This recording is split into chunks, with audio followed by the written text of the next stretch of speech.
दुर्योधन का जब जन्म हुआ तब उसका नाम सुयोधन था। जब दुर्योधन किसी तरह पैदा हुआ तो ऐसी अजीबो गरीब बातें होने लगीं कि हर कोई घबरा गया, क्योंकि ऐसा कभी पहले नहीं हुआ था। जिसने इसे देखा और महसूस किया वो घबरा उठा। ज्योतिषियों ने तुरंत पंचांग निकालकर ग्रह नक्षत्र की गणनाएं करनी शुरू की। तब वो भी घबरा गए।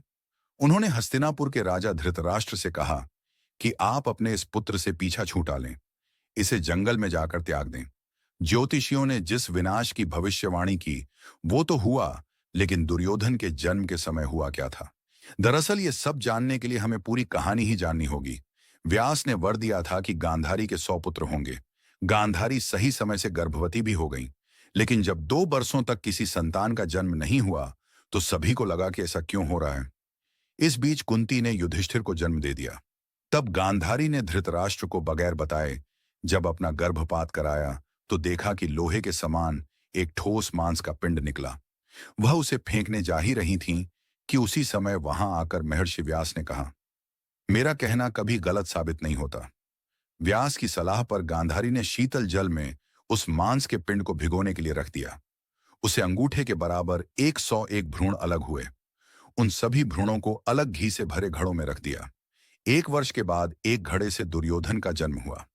दुर्योधन जन्म लेते ही गधे की तरह कर्कश चीखने लगे। उसी समय गिद्ध, सियार, कौवे भी बोलने लगे।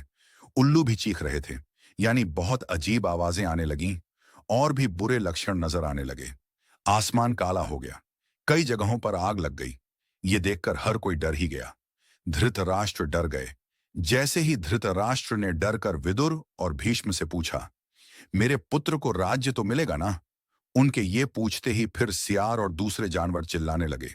तब ब्राह्मणों और ज्योतिषियों ने उस समय की गणना की। उन्होंने पाया कि दुर्योधन का जन्म इतने खराब समय में हुआ है कि वह पूरे कुल और परिवार के लिए नाश की वजह बनेगा। उसकी वजह से आपस युद्ध और कलह होती रहेगी।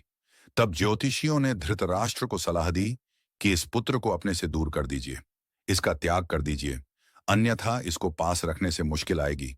लेकिन पुत्र मोह में पड़े धृतराष्ट्र ने ऐसा करने से मना कर दिया। बाद में 1 माह के अंदर ही 99 पुत्र और एक बेटी दुशला नाम की बेटी हुई।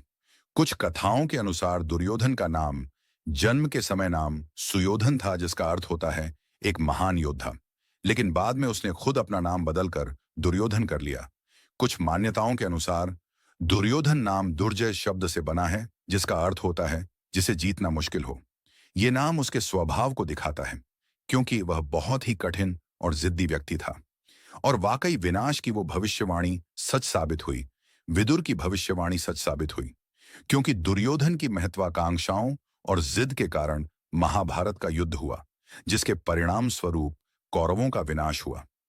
दुर्योधन को कलयुग का अवतार भी माना जाता है, जिसमें वे सभी गुण थे जो कलयुग में स्वार्थ के लिए अपनाए जाते हैं।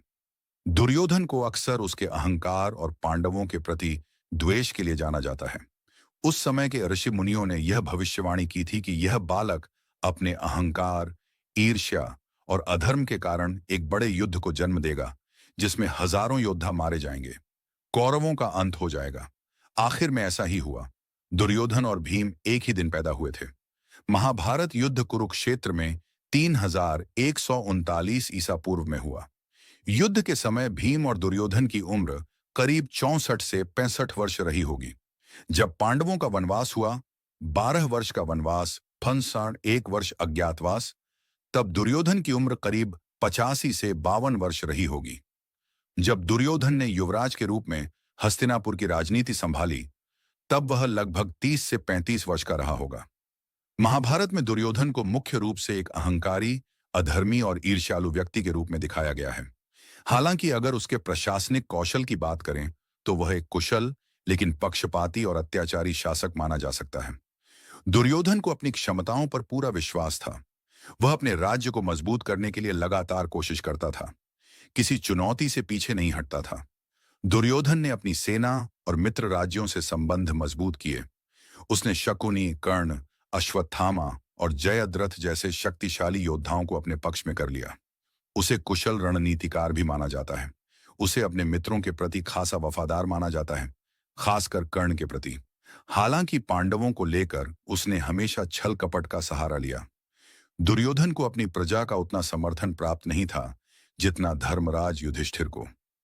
अगर आपको यह वीडियो पसंद आई तो लाइक करें, अपनी राय नीचे कमेंट्स में लिखें और ऐसी ही दिलचस्प वीडियो के लिए चैनल को सब्सक्राइब करें और बेल आइकन दबाना ना भूलें।